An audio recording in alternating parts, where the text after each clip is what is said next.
자, 서울 구로구에 있는 콜센터에 이어 경기도 성남의 한 교회에서도 또 집단 감염이 발생했습니다. 좀 걱정하는 게 혹시 또 수도권에서 대규모 확산이 일어나지 않을까 하는 우려가 있습니다. 자, 최재욱 교수님 어떻게 생각하세요? 그 점 우려 전적으로 동의합니다. 대구 경북 지역 신천지 교회 관련해서 발생한 이 집단 감염은 이제 어느 정도 좀 불이 꺼져 가고 있습니다. 네. 그러나 이제 대구 경북 지역이 아닌 서울, 인천 이러한 다른 지역에서의 이런 잔불이 즉 소규모 집단 감염이 어떻게 발생을 막을 수 있겠는가, 이 부분을 어떻게 조속히 해결할 것인가가 가장 큰 지금 현재 방역 정책의 가장 중요한 관건이고요. 즉 잔불을 어떻게 막느냐에 따라서 이 코로나19에 대한 언제 우리가 좀 맘 놓고 있을 수 있는지 그 부분이 지금 중요한 포인트가 또 다른 전기를 맞이하고 있다. 그렇게 보시면 좋을 것 같습니다. 그러니까 우리 최 교수님 말씀대로 그러니까 하루에 수백 명씩 이렇게 확진자가 나오던 시기가 있었습니다. 지난 2월 29일 날 900명이 넘게 나왔다가 그 뒤로 조금씩 꺾이다가 최근에는 이제 100명 아래로 확진자 수가 좀 적어졌거든요.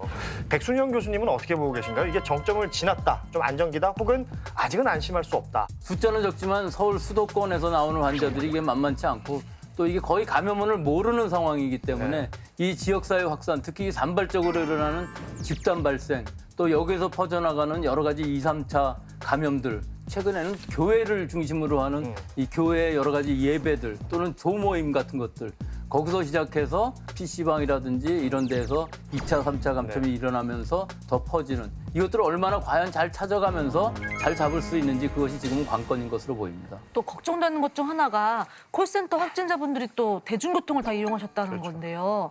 아무래도 좁고 사람들이 많으니까 감염 위험이 좀 더 크지 않을까요? 자발적으로 다 사회적인 거리 두기를 하고 있는데 실제 교통기관 안에서 대중교통 안에서 사회적인 거리 두기가 불가능한 상황이잖아요. 그렇죠. 그런데 중국에 있는 역학 데이터를 보면은 뭐 한 케이스 정도는 있습니다만은 대부분 이 대중교통 안에서의 감염은 거의 없었다고들 해요.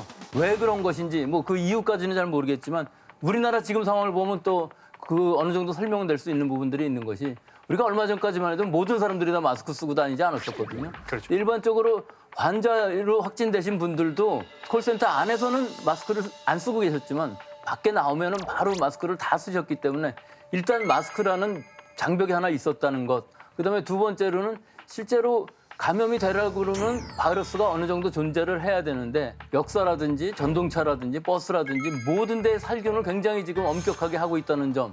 또 하나는 모든 사람들이 집에 들어가면 손 씻기를 잘하고 있다는 것 때문에 아마 손잡이라든지 주변 환경에 어느 정도 오염이 있었다 할지라도 실제로 대중교통 안에서 감염되는 사람은 굉장히 드물 것으로 보입니다.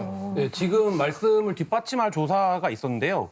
국내에서 이제 초기 확진 판정을 받은 30명 중에서 이들이 이제 지하철이나 버스 등을 이용한 5명에 대한 역학조사를 실시를 했습니다. 그래서 이분들이 이제 뭐 신도림역이나 강남역처럼 유동인구가 굉장히 많은 곳을 통해서 교통수단을 이용해서 다녔는데 한 달 안팎이 지금 지났는데 이분들을 매개로 한 확진자가 발생하지 않았다라는 거죠. 그러니까 이거는 어떤 이제 대중교통이라든지 그런 밀집시설에도 시민들이 자기 위생 관리라든지 마스크 착용이라든지 뭐 이런 부분들을 철저히 지금 준수하고 있는 상황이기 때문에 크게 뭐 걱정하실 정도는 아니다. 이렇게 그 조사로 뒷받침이 되는 부분인 것 같습니다.